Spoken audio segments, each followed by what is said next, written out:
आता जरा आपण आमच्या दौलती खोतांच्या वाड्यात काय चाललंय ते पाहूया. आमच्या नागो काकांचं आणि मंगी काकूचं लग्न झालं. ते विचित्र लग्न गावोगावी चांगलं महिनाभर गाजलं होतं.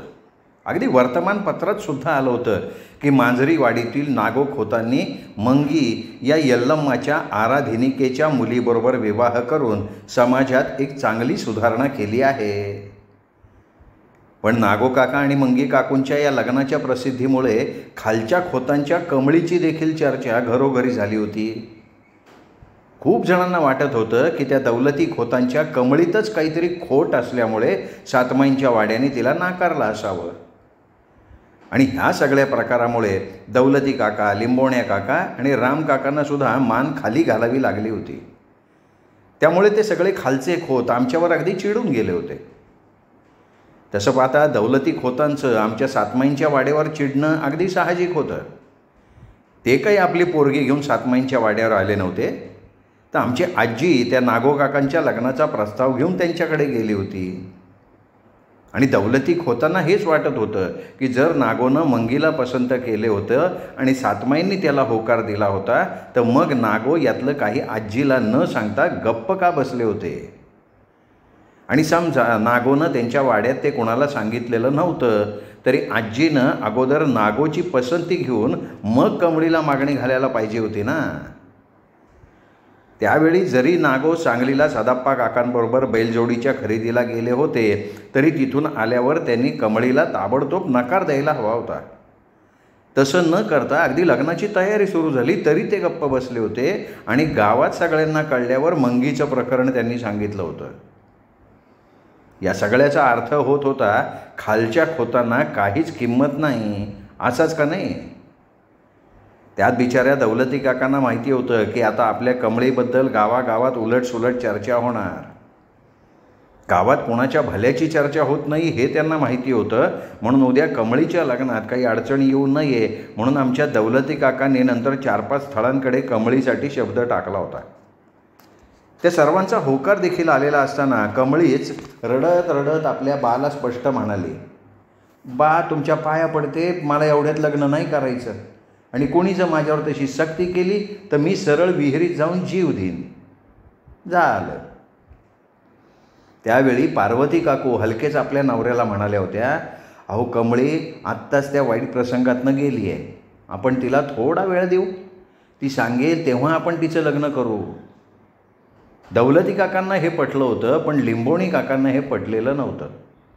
त्यांनी लगेच आपल्या शिवा भक्ताला बोलवून कमळीवरनं उतारा काढून बाबळीवरच्या हाडळणीला मटण वड्याचं पान वाढलं होतं. आणि शिवा भक्तांनी ते जेवण पोटभर हातडून 4 पेले दारू ढोसून ते दौलती काकांना म्हणाले, दौलत्या काळजी करू नको, आता 8 दिवसात बघ कमळी लग्नाला तयार होईल, नाही झाली तर पुढं काय करायचं ते मी सांगीनच. आता खरं तर दौलती काकांचा शिवा भक्तावर विश्वास नव्हता. तसंच त्याचं पुढं काही सांगणं म्हणजे मटण वड्यांनी जेवणं हे सुद्धा त्यांना माहिती होतं. तरी त्या वाईट वेळी त्यांना लिंबोण्याला दुखवायचं नव्हतं म्हणून ते बिचारे गप्प झाले.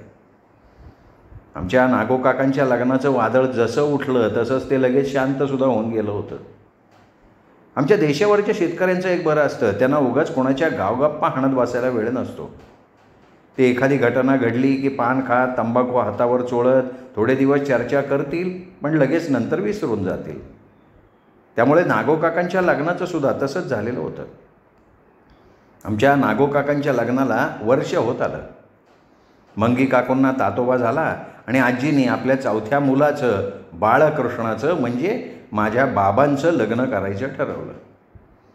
माझे बाबा उंच नीच, थोराड बांध्याचे, सावळ्या वर्णाचे आणि भरघोस मिशा ठेवणारे होते. तसं त्यांचं दिसणं दरारा वाटण्यासारखं असलं तरी त्यांचा स्वभाव अगदी त्यांच्या दिसण्याच्या उलट होता. माझे बाबा अतिशय शांत, अगदी गोगलगाईच्या शांत स्वभावाचे होते. त्यांना स्वतःचं असं काही मत नव्हतंच. आपल्या वाड्यातल्या आपल्या आई आणि बहिणीचं, भावाचं आणि वहिनीचं काही बोलणं ऐकून फक्त त्यांच्या प्रत्येक बोलण्यावर नंदी बैलासारखी मान हलवायची इतकंच त्यांना माहिती होतं. तसं माझ्या बाबांचं कसलं ध्येयही नव्हतं. तो एक शेतात राबणारा साधा श्रमजीवी होता. आपल्या भावंडांबरोबर 7वी झाल्यानंतर त्यांच्याबरोबरच ते हातात नांगर धरून शेत नांगरत बसले होते. त्यांना कोणी काही विचारलं की ते म्हणत, मला काही माहिती नाही, तुम्ही दादांना, आईला नाही तर आनंदी अक्काला विचारा. त्यांच्या ह्याच नेभलटपणाचा फायदा आमचे शिवा काका नेहमी घेत आले होते. आता आमच्या शिवा काकांचा स्वभाव तुम्हाला माहितीच आहे. ते आमच्या वाड्यात फक्त स्वतःला शहाणा समजून ज्याला त्याला उपदेशाचे डोस पाजत असतात. त्यामुळे ते काही बोलायला लागले की कोणी म्हणून त्यांच्यासमोर थांबायचेच नाहीत. अगदी माझी आजीसुद्धा काहीतरी निमित्त काढायची, आत निघून जायची. त्यावेळी हे शिवा काका लगेच माझ्या बाबांना हाक मारून अगदी वडिलकीच्या हक्कानं आपला मोठेपणा सांगत आणि उगाचच त्यांच्यावर ओरडत बसत. त्यावेळी माझे शांत बाबा एक तर खाली मान घालून बसलेले असत किंवा खाली मान घालून शिवा काकांचं बोलणं ऐकत जणू तेच गुन्हेगार असल्याप्रमाणे उभे राहत. शिवा काकांचं खूपच झालं की आतून ते सगळं ऐकत असलेली आमची आत्या नंतर बाहेर ओटीवर यायची, शिवा काकांना ओरडायची आणि म्हणायची, शिवा शेताला पाणी पाजायला उशीर झाला आहे तर बाळकृष्णावर एवढा कावू नकोस. आता तुम्ही सगळेजण तिथेच होता ना, मग शेताचा बांध फोडून तुम्ही का नाही शेताला पाणी पाजलं. तसे शिवा काका तोंडात पान असताना देखील दुसरं पान करून तोंडात सारत म्हणायचे, अगं अक्के, सकाळी मी शेतावर निघालो तर रामदास दादा डबडं घेऊन बाबळीच्या रानात गेला होता आणि विठ्ठल इरली वहिनींच्या चुलीकडे बसून रात्री केलेल्या पुरणपोळ्या हाणत बसले होते. तेव्हा मला वाटलं खाऊ दे त्यांना, येतील लवकर. आणि मी गेलो शेतावर. निवांतपणे पान खात यांची वाट बघत बसलो तर हा किती उशिरा शेताकडे उगवला. मला सांग, पीक घातलेल्या शेताला वेळच्या वेळी पाणी नको का पाजायला.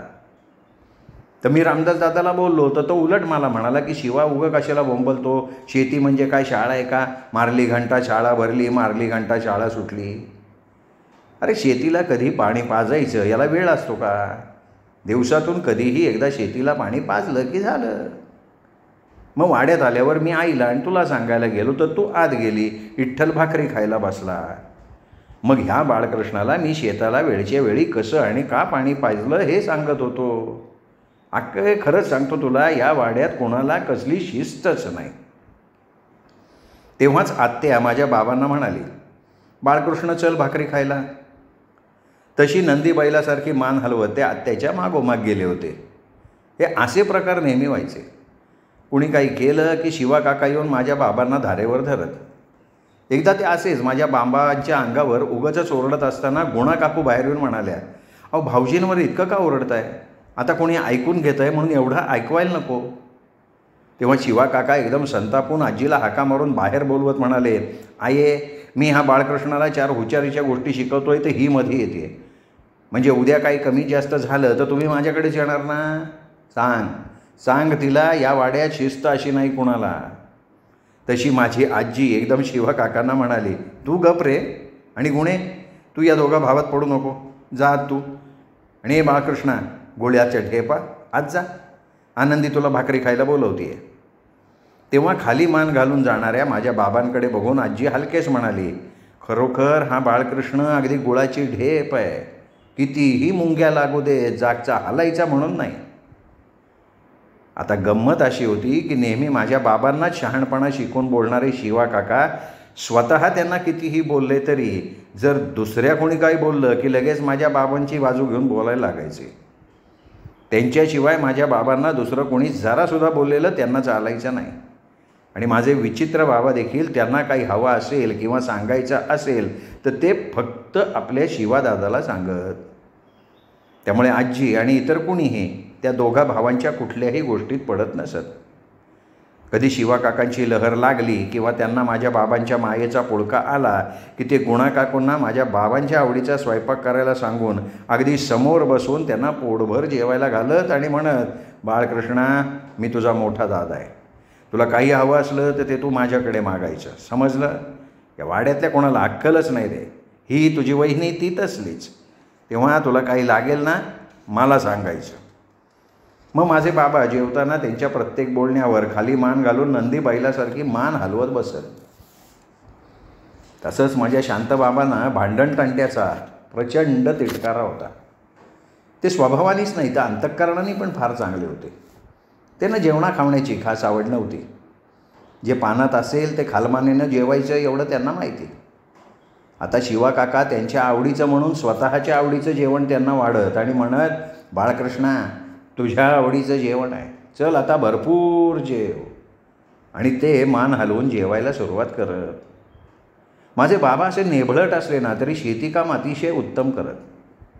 तसंच वाड्यातल्या इतर वडील मंडळीप्रमाणे ते पान तंबाखू खात आणि सगळ्यांच्या अगदी आज्ञेत राहत. अशा या माझ्या बाबांसाठी तशी शांत तरुणी आजीला हवी होती, त्यांना समजून घेईल अशी. आता कमळीच्या या प्रकरणामुळे आजीने अगोदरच माझ्या बाबांना विचारलं, बाळकृष्णा तुला कुठली तरुणी पसंत असेल तर आत्ताच सांग, किंवा तुला कशी तरुणी हवी ते तरी सांग. तसे शिवा काका एकदम आजीला म्हणाले, आये त्याला काय विचारते, मला विचार. मग आजी चिडली आणि म्हणाली, आता तुला दुसरं लग्न करायचं आहे का? आत्ता बाळकृष्णाचं लग्न करायचं आहे का नाही, तेव्हा तू गप्प राहा. शिवा काका गुणा काकूंकडे बघून गप्प राहिले. त्यावेळी माझे बाबा म्हणाले की आये तू अक्कानी आणि दादा वहिनींनी पसंत केलेल्या तरुणीशी मी लग्न करेन. मग काय झालं, आजीने स्थळे बघायला सुरुवात केली. तेव्हाच त्यांना साताऱ्याच्या साने घराण्याचं स्थळ आलेलं होतं. या सानेंची ललिता अगदी माझ्या बाबांना शोभण्यासारखी होती. उंच, हडकुळी, निमगोरी, पण सुंदर रेखीव तोंडावळ्याच्या ललिताचा आवाज मात्र अगदी मंजूळ आणि छान होता. नेहमी खालच्या आवाजात बोलणाऱ्या ललिताची आणि माझ्या बाबांची जोडी अगदी विठ्ठल रुक्माईसारखी शोभली असती.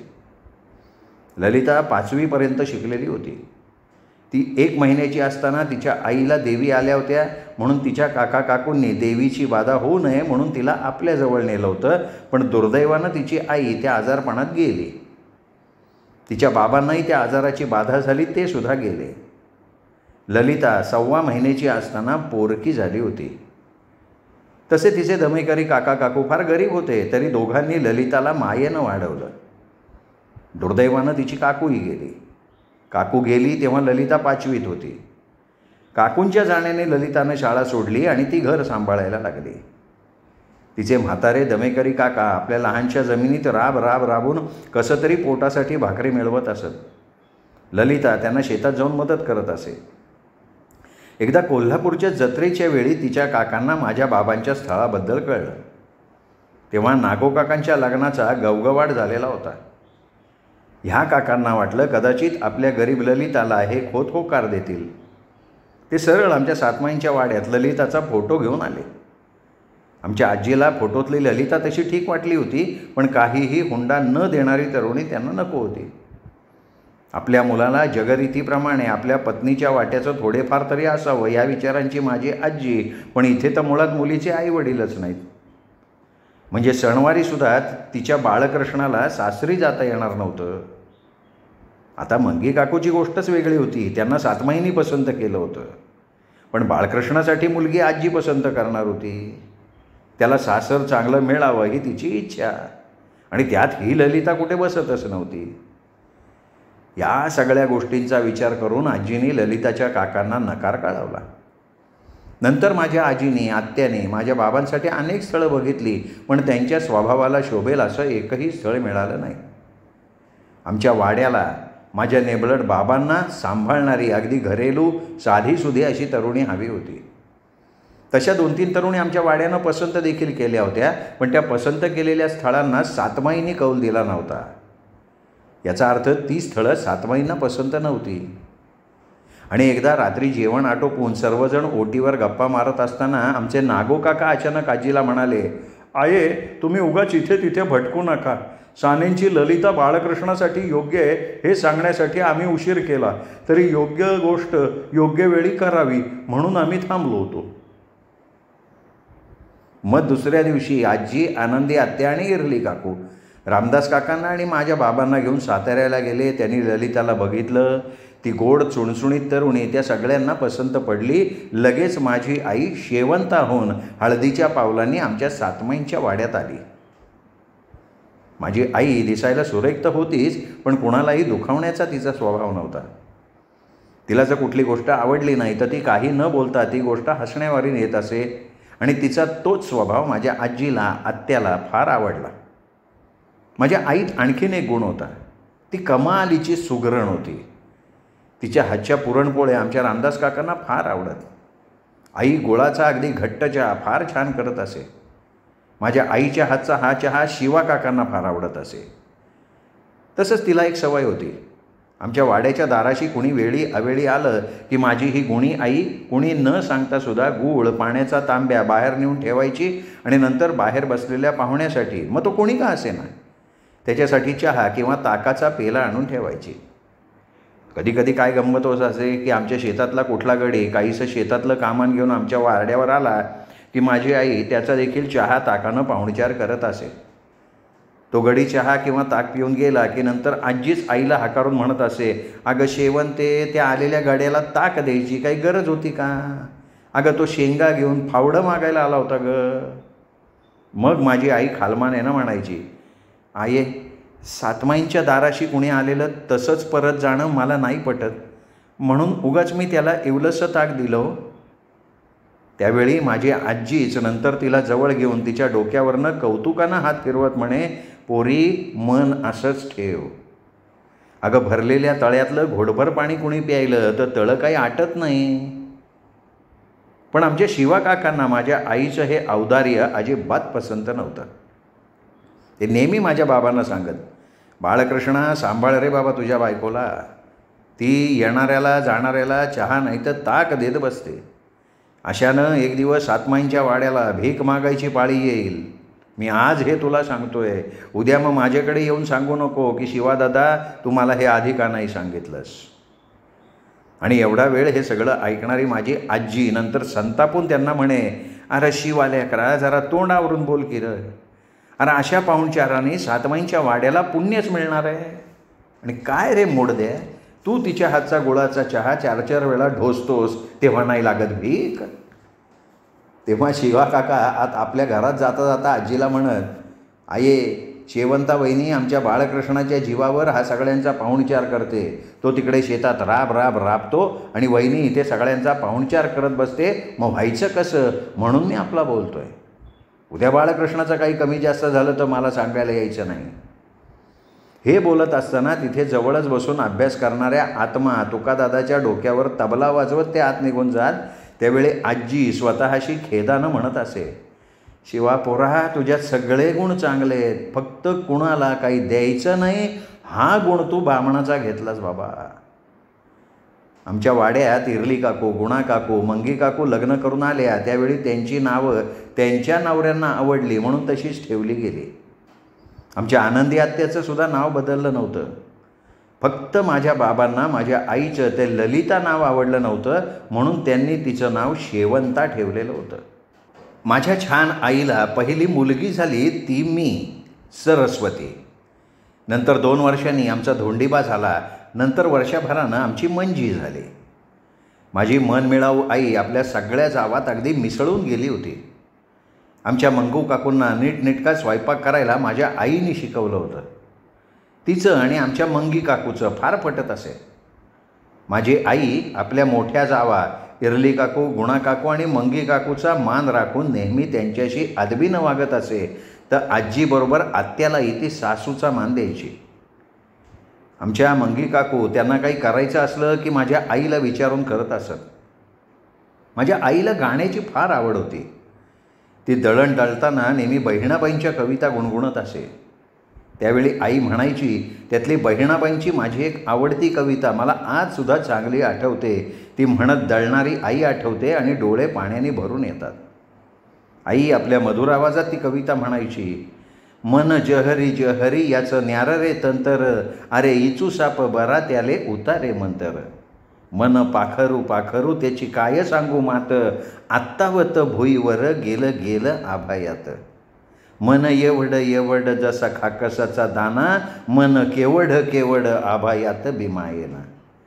देवा असं कसं मन असं कसं घडलं, देवा असं कसं मन असं कसं रे घडलं, कुठे जागेपणी तुले असं सपानं पडलं, कुठे जागेपणी तुले असं सपानं पडलं.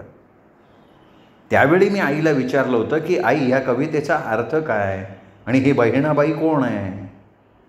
तेव्हा दळण दळता दळता माझी आई म्हणाली, सरस्वते, ही बहिणाबाई एक साधूसुधी गृहिणी होती. ती आपल्या मनाची अनेक वेगवेगळी रूपं बघून अचंब्यानं विधात्याला विचारायची की अरे हे असं कसं घडलं. आता प्रत्येक गोष्टीत तिला हा प्रश्न पडत असे. सरस्वते, अगं प्रत्येक कवितेत काही ना काही अर्थ हा भरलेला असतो आणि तो अर्थ समजला की नंतर त्या कवितेचा अर्थ आणि त्या कवितेतलं माधुर्य आपोआप उमगतं. तू मोठी झालीस की मी काय म्हणते ते तुला समजेल. मी तेव्हा आईचं बोलणं अचंब्यानं ऐकायची. तिचं ते बोलणं मला समजत नसलं तरी मला मनापासून आवडत असे. माझ्या आईवडिलांच्या संसारात कधीही कसलीच वादावादी किंवा कुरबुरी झालेल्या नव्हत्या. तशा आमच्या सातमाईंच्या वाड्यात माझे इतर काकांचे संसारसुद्धा अगदी दृष्ट लागण्यासारखे छान चाललेले होते. आमच्या आनंदी आत्तेची गोष्ट सोडली तर आजी आपल्या मुलांचे भरलेले संसार बघून फार तृप्त होती. आता फक्त आमचे विठ्ठल काका लग्नाचे राहिले होते आणि आजीने त्यांचंही लवकरच लग्न करायचं ठरवलेलं होतं. आता मी तुम्हाला माझ्याबद्दल सांगते. मी दिसायला माझ्या आईच्या तोंडावळ्याची असली तरी मी आत्यासारखी गोरीपान उंच होते. माझे केसही आत्यासारखे लांब चढक. एकाच गालाला खडी पाळून हसणं हे माझ्या आत्याला फार आवडत असे. आता तुम्ही म्हणणार ना की बाई गं, तू फार देखणी आहेस, तरी तुझं हे सतत आत्या आत्या काय चाललं आहे. तर माझ्या आयुष्यात माझ्या या आनंदी आत्याला फार मोठं महत्त्व आहे. अगदी लहानपणापासून मला माझी आनंदी आत्या फार आवडत असे आणि तीसुद्धा इतर मुलांपेक्षा माझे जास्त लाड करायची. तसा माझा स्वभाव लगेच हमरीतुमरीवर येणारा असला तरी मी फार स्पष्ट वक्ती होते. मला कुणाचं काही खटकलं की मी सरळ पटकन सांगून मोकळी होत असे आणि ह्याच माझ्या स्पष्ट स्वभावामुळे मी अनेकदा तुकादादा कावत्या मावत्याकडनं मार खाल्ला होता आणि खातही होते. पण अभ्यासात मात्र मी फार हुशार होते. मी की नाही अभ्यास न करतासुद्धा छान मार्कांनी पास व्हायचे. तर आमची सगुणा अगदी ढगातली ढ. तिच्या ह्या ढपाणाचा मला राग यायचा. म्हणजे त्याचं काय व्हायचं की मला स्वतःला घरातली कामं करणं किंवा अभ्यास करणं अजिबात आवडत नसे. मला बाहेर हुंदडायला, मस्ती करायला, खेळायला आणि खायला फार आवडायचं. पण नेमकं व्हायचं काय की मी जरा ओसरीवर आजीला दिसले की ती लगेच मला म्हणायची, सरस्वते आता बाहेर हुंदडू नको, जरा सगुणीला शिकवत बस. आता आजीला कसं नाही म्हणणार. मग मी आपली गप्प सगुणीला काहीतरी शिकवत बसायचे. मी अशी बसले की लगेच गुणा काकू 4-5 गुळदाण्याचे लाडू ताटलीतून आणून देत मला म्हणायच्या, सरस्वते हे खाता खाता सगुणीला शिकव. आणि ते मला फार आवडायचं. सगुणीला शिकवताना मी कचा गुळदाण्याचे लाडू खात खात शिकवायची. कधी सगुणा मला हलकेच म्हणायची, सरस्वते मी लाडू घेऊ का एक. मग मी वचकन तिच्या अंगावर ओरडत असे, सगुणे एक तर मी खेळ सोडून तुला इथे मरमर शिकवतीये. गुणा काकू काय म्हणाले ऐकलंस. त्या म्हणाल्या, सरस्वते लाडू खाता खाता सगुणेला शिकव. म्हणजे मी मरत तुला शिकवायचं आणि वरून तुला लाडूही द्यायचे. जमणार नाही. मी बिचाऱ्या सगुणेसमोर सगळे लाडू खाऊन टाकत असे तरी मिली सगुणा देखील हुशार. माझं एकदा शिकवणं संपलं की लगेच आत जायची. आईकडनं 4-5 लाडू घेऊन माझ्यासमोर येऊन खात बसायची. वरून म्हणायची, सरस्वते मी तुला एक लाडू दिला असता पण आत्ता तू मला शिकवत नाही आहेस ना. मग मी म्हणायचे, चल शिकवते लगेच. तर ती म्हणायची, नको आता मला कंटाळा आला आहे, माझे लाडू संपले की मी येईन शिकायला. आता सगुणाला शिकवताना माझा एक दुहेरी फायदा व्हायचा. तो म्हणजे फुकटचे लाडू खायला मिळायचे आणि माझा अभ्यासही होऊन जायचा. मीही मला जो अभ्यास करायचा असतो ना तोच सगुणाला शिकवायची. माझा झालेला अभ्यास मी तिला कधी शिकवला नाही. तरी परीक्षेच्या वेळी मी सगुणाला खूप मदत करायच्या. केवळ माझ्यामुळे ती जेमतेम का होईना पास होत असे. आता मला कोणी काही बोललं किंवा माझं काही बी नसलं तर मी सरळ आनंदी आत्याकडे जात असे, कारण फक्त आत्यालाच माझं म्हणणं कळत असे. मी कधी आईकडे जाऊन काही सांगायचे नाही. मी तशी 1-2 वेळा मी आईकडे गेले. त्यावेळी ती माझं बोलणं ऐकायच्या अगोदर मला म्हणाली, सरस्वते मला काही सांगू नको. मुलीच्या जातीनं नेहमी नमतं घेऊन वागायचं असतं. तुझा हा राग चांगला नाही आहे, समंजसपणे वाग. बघा म्हणजे शेवटी मीच वाईट. म्हणून मी आईकडे कधी माझ्या तक्रारी घेऊन जायचीच नाही. आमच्या आनंदी आत्याचं तसं नव्हतं. ती मला म्हणायची, केलंस ते बरोबर केलंस सरस्वते, असंच वागायला पाहिजे. आता तुम्हाला कळलं ना मी का जायची आत्याकडे. लहानपणी मला निसर्गावरच्या कविता खूप आवडायच्या. मी कविता वेडी होते. कदाचित माझ्या आईच्या नेहमी कविता गुणगुणण्याचा तो परिणाम असेल. आता तुम्हाला म्हणून सांगते, मी एक दोनदा कविता करायचा प्रयत्न पण केला होता. तेव्हा मेली मला एक ओळ सुचली की दुसरी ओळ सुचायचीच नाही. मग शेवटी कंटाळून मी तो कविता करायचा नादच दिला सोडून. तशी मी माझ्या बाबांची, रामदास काकींची, आजीची फार लाडकी. रामदास काका तर मला नेहमी म्हणत, आमची सरस्वती कोणीतरी मोठी होणार. आणि ते ऐकून मला इतकं छान वाटत असे सांगू. माझ्यानंतर 2 वर्षांनी झालेला आमचा धोंडीबा अगदी माझ्या बाबांचा दुसरा नमुना. तो दिसायला माझ्या बाबांसारखा उंच, थोराड भांड्याचा, त्याचा स्वभावही बाबांसारखा गरीब शेळीचा. त्याला भांडण तंटा अजिबात चालत नसे आणि तो कधी कोणाच्या भानगडीत पडत नसे. आपला अभ्यास बरा आणि आपण बरं अशी त्याची वृत्ती. धोंडीबा माझ्या आईचा, आजीचा, मंगी काकूचा फार लाडका.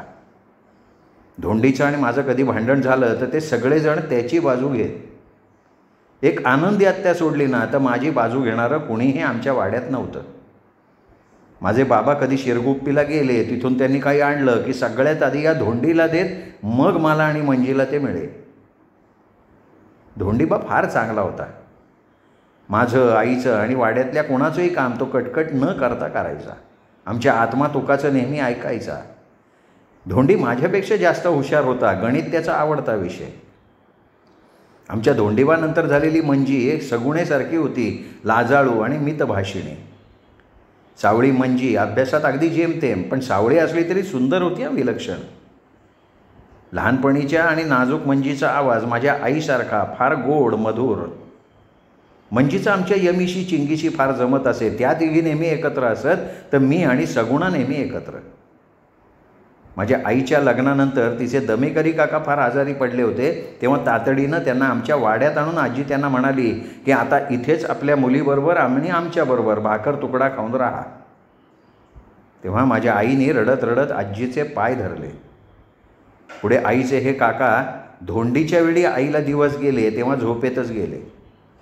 तेव्हा माझ्या बाबांच्या सांगण्यावरनं तो काकांचा लहानसा जमिनीचा तुकडा आणि त्यांचं 2 खणी कौलारू घर विकून आजीनी ते पैसे माझ्या आईच्या नावावर बँकेत भरले आणि अशा रीतीनं माझ्या त्या काका आजोबांचं पर्वत संपून गेलेलं होतं.